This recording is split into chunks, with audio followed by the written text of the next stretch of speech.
Young waitress pays for elderly couple's anniversary dinner, unaware they own the restaurant chain. She dreams of working for. The moment would forever be etched in Ella Morris's memory as the night her entire life changed with a simple act of kindness.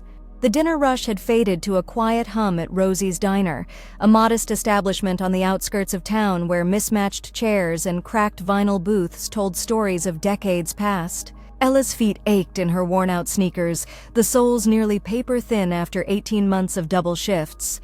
Her fingers smelled of cheap dish soap and French fries, and the small notebook in her apron pocket was filled with hastily scribbled orders and calculations.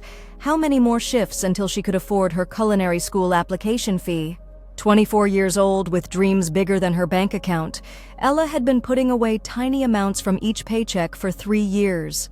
The prestigious Hamilton Culinary Academy admission packet sat dog-eared and coffee-stained on her nightstand, a constant reminder of what seemed impossibly out of reach. But more than the academy itself, it was what came after that kept her going through exhausting shifts. The opportunity to work at Bellamy's, the renowned restaurant chain known for innovative cuisine and nurturing rising talent. Tonight the diner was nearly empty. Rain tapped against the windows, creating silvery rivers that distorted the glow of streetlights outside. Only table 7 remained occupied, an elderly couple Ella hadn't seen before. They sat across from each other, their hands occasionally meeting in the middle of the table, fingers intertwining with the comfortable familiarity that only comes from decades together. As Ella approached with fresh coffee, she couldn't help but notice the woman's eyes, warm brown with flecks of gold that crinkled at the corners when she smiled. There was something striking about her elegance, even in a simple cream blouse and cardigan. The man wore a navy blazer that had seen better days, but he carried himself with quiet dignity, his silver hair neatly combed back. "More coffee?" Ella offered, mustering a genuine smile despite the exhaustion that had settled deep in her bones. "That would be lovely, dear," the woman replied, her voice carrying a hint of an accent Ella couldn't quite place. The man's weathered hand reached for his wallet. "And we'll take the check when you have a moment. We've had a wonderful meal." As Ella returned with their bill, she overheard fragments of their conversation. 50 years, Margaret. Can you believe it?" the man whispered, his voice thick with emotion. "When I think of that tiny apartment we started in, and look at us now, Robert," the woman replied, squeezing his hand. "Still celebrating in diners just like back then." Something about their exchange tugged at Ella's heart. 50 years together, celebrating their anniversary in a place like Rosie's. She thought of her own grandparents, how they'd struggled to make ends meet, but had always found small ways to celebrate life's moments. Her grandmother's voice echoed in her memory. "Sometimes the smallest kindnesses make the deepest impressions, Ellie girl." Before she could second-guess herself, Ella made a decision. Her tip money from the evening, nearly $40 she'd been saving toward her application fee, would go toward their meal instead. When she returned to their table, she placed the check face down before them. "I've taken care of it," she said, a nervous flutter in her chest.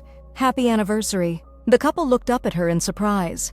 "Oh, we couldn't possibly," the woman began. "Please," ella insistió. "My grandparents were married 52 years before they passed. They always said the secret was celebrating every milestone, big or small." She swallowed hard, thinking of the application fee she'd have to wait another month to complete. "It would mean a lot to me." The man, Robert, studied her face with sharp blue eyes that seemed to see more than she was saying. "That's extraordinarily kind. May we know your name?" "Ella. Ella Morris." "Well, Ella Morris?" Margaret said, her voice suddenly steady and clear. "Kindness like yours is rare these days. Would you sit with us for just a moment?" The request was unusual, but something in the woman's expression made it impossible to refuse. Ella glanced around the empty diner, then slid into the booth beside them. "Tell us about yourself," Robert encouraged, leaning forward slightly.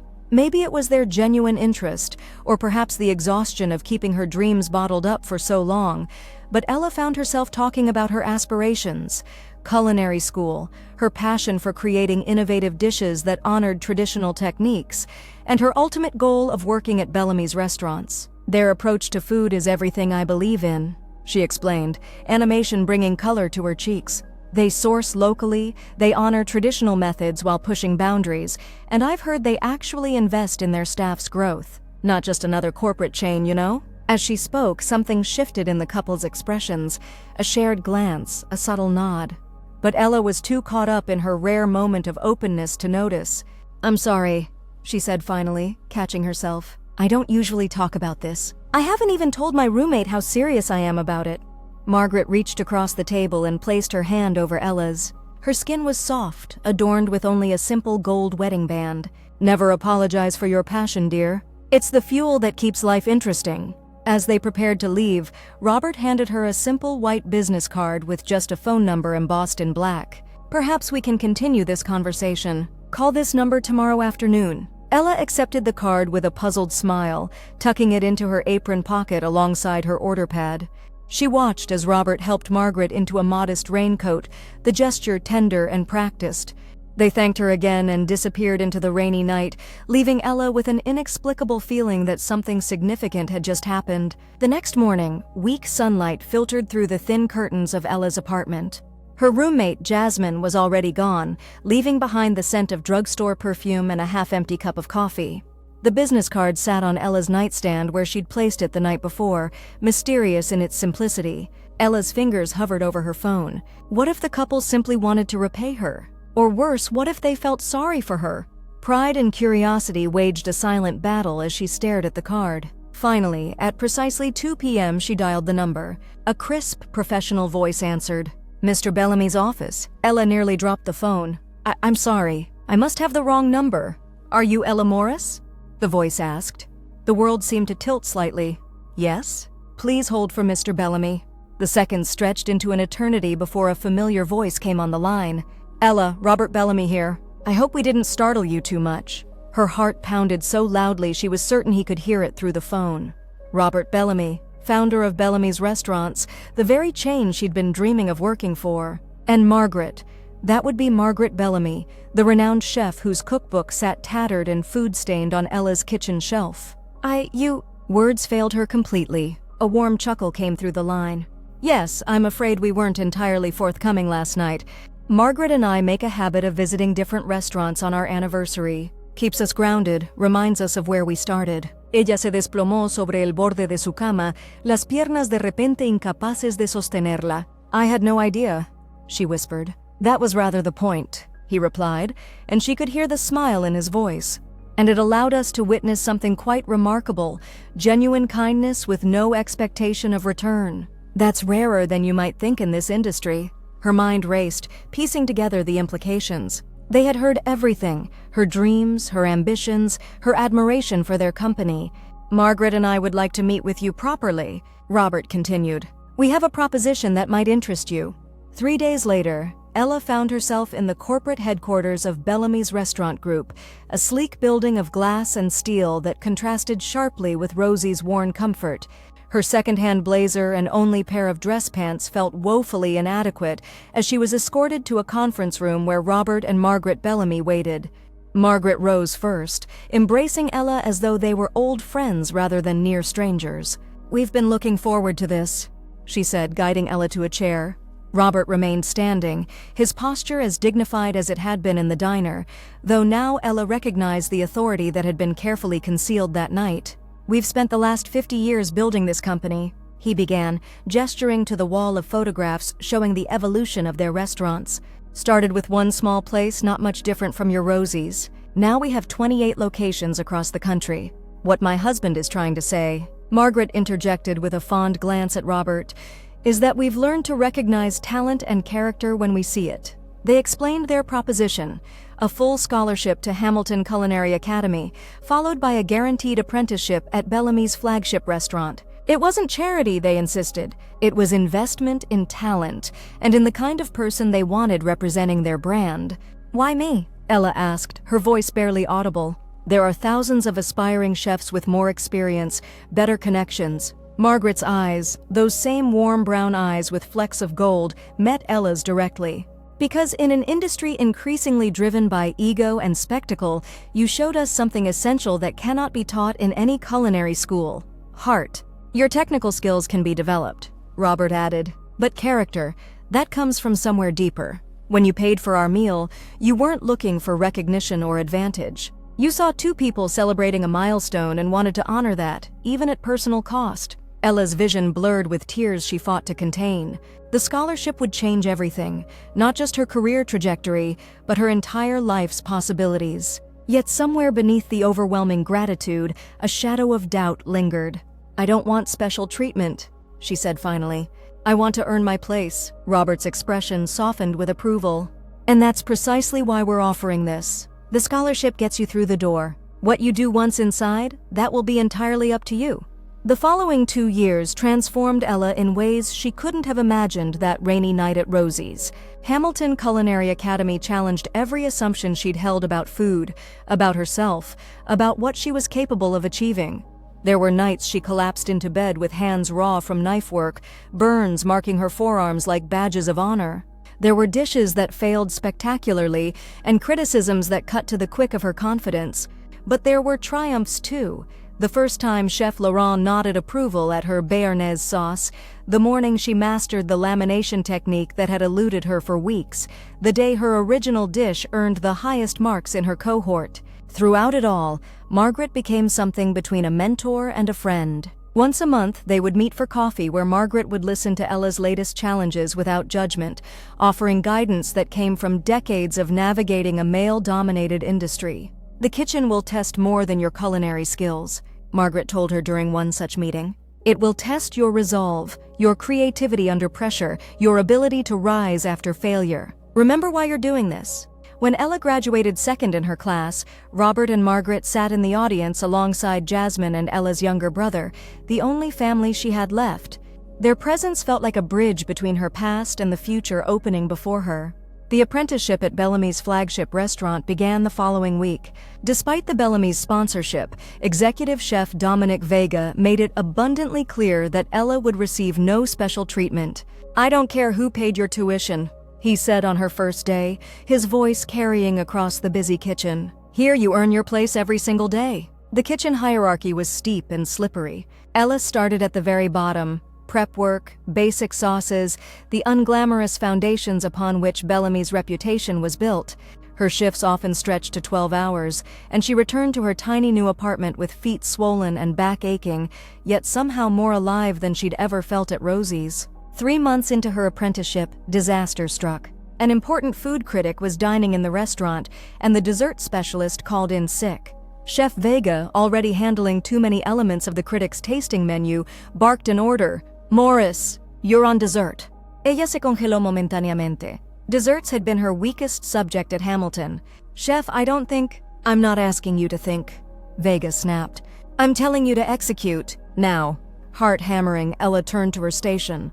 The planned dessert was a complex chocolate structure with multiple components, technically demanding and time-sensitive. Her hands trembled slightly as she began tempering chocolate. What followed was 40 minutes of intense focus. Ella moved with a precision born of countless practice hours, pushing aside doubt with each careful motion. When she faltered on the delicate sugar work, she made a split-second decision to modify the presentation rather than risk failure. When the completed dessert left the kitchen, the entire staff held their breath. 15 excruciating minutes later, the server returned with news. The critic had requested to meet the pastry chef responsible. Chef Vega's eyes narrowed as he nodded toward the dining room. "Go. Don't embarrass us." Ella emerged from the kitchen to find not only the critic, but Robert and Margaret Bellamy seated at the table. Margaret's eyes sparkled with pride as Ella approached, suddenly conscious of her stained apron and disheveled appearance. "This young woman," the critic was saying, "has created something truly remarkable." The substitution of salted caramel for the traditional sauce showed both resourcefulness and superior palate understanding. Robert nodded, his expression carefully neutral, though Ella detected a hint of satisfaction. "Ms. Morris has been with us only a short time." "Well," the critic replied, "keep her. Talent like this is uncommon." Later that night, after the kitchen had been cleaned and the staff had departed, Ella found herself sitting with the Bellamys in the empty restaurant. The space felt different after hours, more intimate, the polished surfaces reflecting the low lighting. "You didn't tell me you'd be dining tonight," Ella said, still processing the evening's events. "Would it have helped?" Robert asked with a raised eyebrow. "Probably would have made me more nervous," she admitted. Margaret laughed softly. "Which is precisely why we said nothing. You needed to trust your instincts, not perform for us. The conversation shifted to the critics' review, the upcoming seasonal menu changes, and gradually to deeper waters.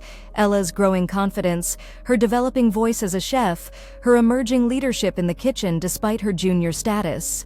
Chef Vega mentioned you've been coming in early to work with the new prep cooks, Robert noted. Ella nodded, thinking of Luis and Amara, both so eager and overwhelmed, reminding her of herself not so long ago.